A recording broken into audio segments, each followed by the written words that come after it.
Talk 8, Harmony between Humanity and Nature. Well, Dr. Zhang, according to the report delivered in the 20th National Congress of CPC, one of the features on Chinese modernization is that humanity and nature make up a community of life. How to elaborate on that? A community of life, a very important idea. This is part of the general principle of promoting the harmony between humanity and nature. Before I directly elaborate on this concept, on this idea, I would like to point out that since modernity, in Western civilizations, people tended to oppose humanity and nature. That is, when the Western people were faced with nature, they viewed themselves as the conqueror of nature, and they viewed nature, the mastery of the nature. That's right, the master of the nature. And they viewed the nature as the slave or as the resources to be used, to be exploited. Enslaved the nature. That's right. And exploited the nature. That's right. Yes. So their economy was developed often at the expense of environmental conservation or protection. But of course, we have to admit there were some Western thinkers who valued the importance of the ecological environment. I can think of the American transcendentalists, in the early 19th century. Right, in early 19th century, like Emerson and Thoreau. Also in Britain, we could think of the Lake poets. They treasured and valued and recognized the importance of nature. But actually, yes, absolutely. And also, it is actually a consistent subject to be explored ever since, let's say, 18th century Western philosophy, because try to make a critic upon modernity is a very, very consistently important subject for the evolution of Western philosophy. Right. Now, when it comes to the Chinese philosophy, the Chinese culture has always been valuing the harmony between man and nature, or the humanity and nature. Again, 天人合一. That's right. We mentioned this idea just now in the previous talk. This could be understood philosophically. You know, Tao, which is the principle or the regularity that governs the entire universe, including nature and society, actually follows the rules and principles of nature. That is to say, Tao emulates nature. So you see, the Chinese people have always recognized the fact that nature and society are closely, fundamentally intertwined with each other. Yeah, allow me to go further. Probably the human beings actually should learn from the nature. And because our life, our culture is sitting on the nature. And also, probably on another perspective, that is, we have a humanistic nature. That is our daily life, our everyday life. And we lead such a humane life, and this is kind of resources for us to learn and for us to explore, instead of devoting ourselves to some very, abstractive concepts in the Western philosophy. That's right. We explore nature. We don't exploit nature. So in this sense, to protect nature is to protect the human society. Oh, yeah. And human beings, in seeking its own development, must allow nature to exist in itself, to live, to be in itself, and to restore itself under certain circumstances. Yes, to protect the nature or to give due respect to the nature is equal to give due respect to the other people. To humanity itself. And to lead a humanistic life for yourself. That's right. Oh, quite interesting. But we have to admit that, under certain particular historical circumstances, at certain periods of China's development, we were not very good at striking a good balance between economic development and environmental conservation. But we now have fully realized the importance and the necessity of striking this balance, of respecting and protecting nature.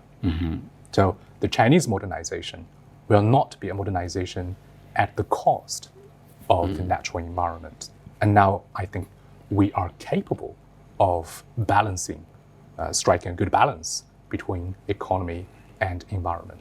Yeah, I think it probably is kind of very natural course, because all the nations at a very big early time for their modernization, actually there will be a certain period of time people have not, cultivate a full sense of the protection of the environment.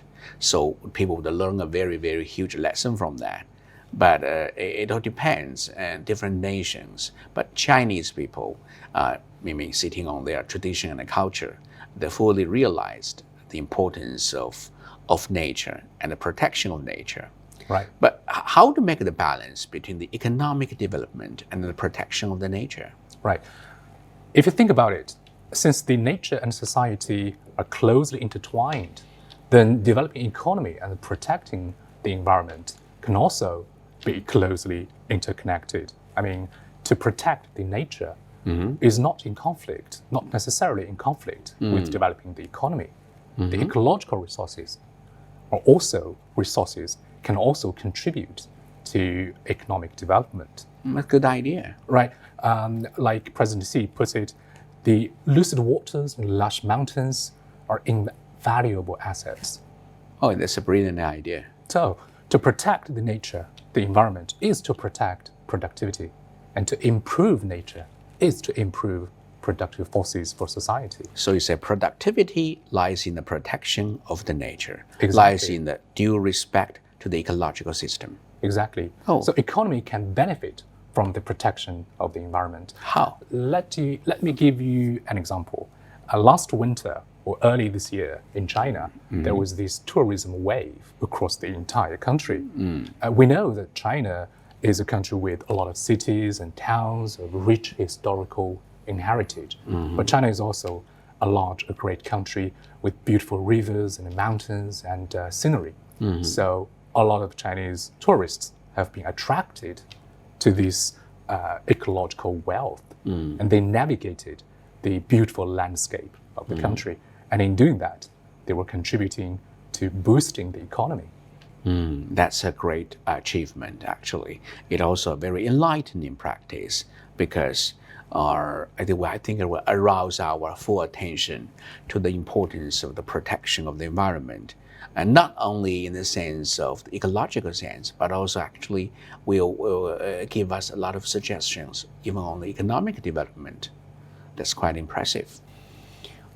Well, could you further elaborate, talking about the humanity and the nature balance and harmony between humanity and nature, and what kind of specific means we could take in talking about Chinese modernization? Right. I just gave you the example of tourism. Now, tourism is kind of traditional sector, but also there are new emerging sectors, but we will come back to this later. Chinese government has done a lot to strike the balance between economy and ecology. I would like to, for now, emphasize 3 aspects or 3 points. Now, first, of course, we have to protect directly the environment. We have to avoid overexploitation of natural resources, and we can take measures to allow nature to restore itself. Yeah. For example, along certain areas of the Yangtze River, and for a certain period of time, fishing is kind of forbidden. Fishing is forbidden to let the fish resources in the river to restore themselves. Yes. Then, in addition to protecting the environment, the Chinese government has been emphasizing the conservation of the resources and using them efficiently. That is, the country is building a system for recycling waste and used materials. You mean the green industry? It is part of the green industry. Yeah. If you live in Shanghai, then I can give you an example that you can find in your daily life. That is the garbage classification system. Okay. You can find dustbins that lead people to classify their garbage almost everywhere. So some of the garbage will be recycled and reused, and by doing that, we save natural resources, we protect nature. Yeah. But then, more importantly, and I would say perhaps most importantly, China has been developing and applying advanced technologies in order to achieve green economy, green and low carbon development. Oh, you mean technology? Right. Again, technology plays an important role. Right. China has invested a lot in enhancing the technologies related to not only the economy, but also protecting the environment. And China has done a lot in adjusting the industrial structure. For example, we have been developing new energy, clean energy, or sustainable energy. A case in point would be electric vehicles and photovoltaics. China has been among the world's leaders in terms of the technology and the market, especially in the area of the EV or the electric vehicles. So by doing that, by developing these sectors and related technologies, China is already making a great contribution to the green economy or the sustainable development, not only for itself, but for the entire world. So it's kind of high quality development.